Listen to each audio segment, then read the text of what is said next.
કે જે છે એમને પણ ગુમાવી દેવાનો.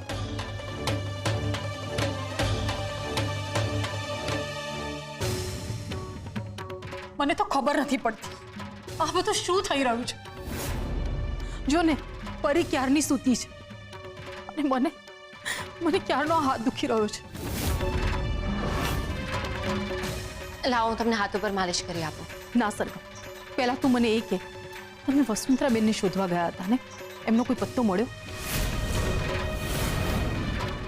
શું કહું મીરા આંટીને કે વસુંધરા આંટીનો પત્તો તો મળી ગયો પણ હવે એ દુનિયામાં જ નથી. હા, મોટી બહેનું મારે શું કરવું? દિવસે ને દિવસે મારું ટેન્શન વધતું જાય છે. મારી હાલત ઝવેરીઓ જેવી થઈ ગઈ છે. નથી હું આ બાજુ નહીં રહી કે નથી હું આ બાજુ નહીં રહી. મારું ધાર્યું કામ પણ આગળ નથી વધી શકતું. પણ હું હાર નહીં માનું. મારી પાથરેલી બાજી હું જીતીને જ રહીશ. પછી અને એના માટે ભલે ને મારે ગમે તે કરવું પડે.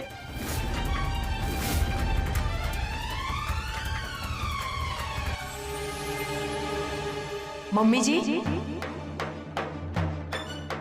મમ્મીજી, હા, શું વાત છે મમ્મીજી? કઈ નહીં. રૂપ બેટા, મને નથી સમજાતું કે આગળ શું કરવું એ. પહેલા તો તમે શાંત થઈ જાઓ મમ્મીજી. શું શાંત થાવ?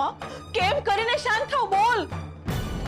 મમ્મીજી, હું જાણું છું કે ઘણીવાર એવું પણ થાય જે આપણે ન ધાર્યું હોય. એક બાજુ એના પપ્પાએ મને 3 દિવસ આપ્યા છે અને કહું છે કે 3 દિવસની અંદર જો લજ્જાબેનનો પત્તો નહીં આપું ને તો પોલીસે જઈને સાચે સાચું બધું જ કહી દેશે. શું? હા, એટલે તો હું વધારે ટેન્શનમાં આવી ગઈ છું. પણ લજ્જા કાકી છે ક્યાં? હું સાચું કહું છું, મને નથી ખબર. મેં લજ્જાબેનને એ રીતે નતા સંતાડ્યા કે હું એમની સાથે કંઈક અજુગતું કરી નાખું. એક બાજુ એના પપ્પાનું ટેન્શન છે અને બીજી બાજુ મોટી બાનું. મોટી વાત તો એ પણ ભૂલી ગયા છે કે આપણે એમને જે યાદ અપાવ્યું હતું. અનસુયા બહુ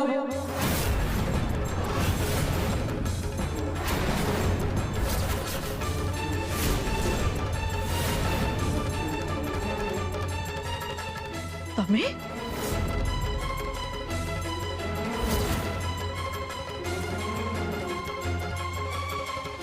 આ કુંદન ઝવેરી કોણ છે?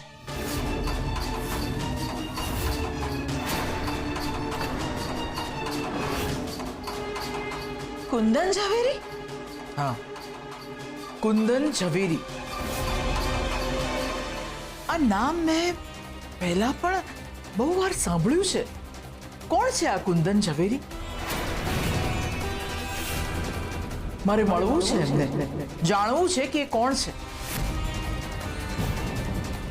પણ એ તો કેવી રીતે પોસિબલ થઈ શકે? એટલે મમ્મીજીનો કહેવાનો અર્થ એમ છે કે આપણે તો કોઈ કુંદન ઝવેરીને ઓળખતા જ નથી, તો આપણે એમને મળીએ કેવી રીતે? હા, તો શોધીએ ને એમને. મારે મળવું છે કુંદન ઝવેરીને, જાણવું છે કે કોણ છે. કોઈક તો હશે ને કુંદન ઝવેરી.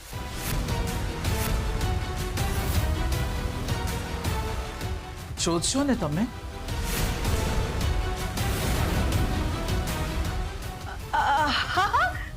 તમે કહ્યું છે તો આપણે શોધીશું ને. હા, સારું, હું જઉં છું. મમ્મીજી, એક મિનિટ ઉભા રહો. તમારે તમારી સહી યાદ કરવાની છે ને? હા, 1 મિનિટ. બેસો. ચલો. લો.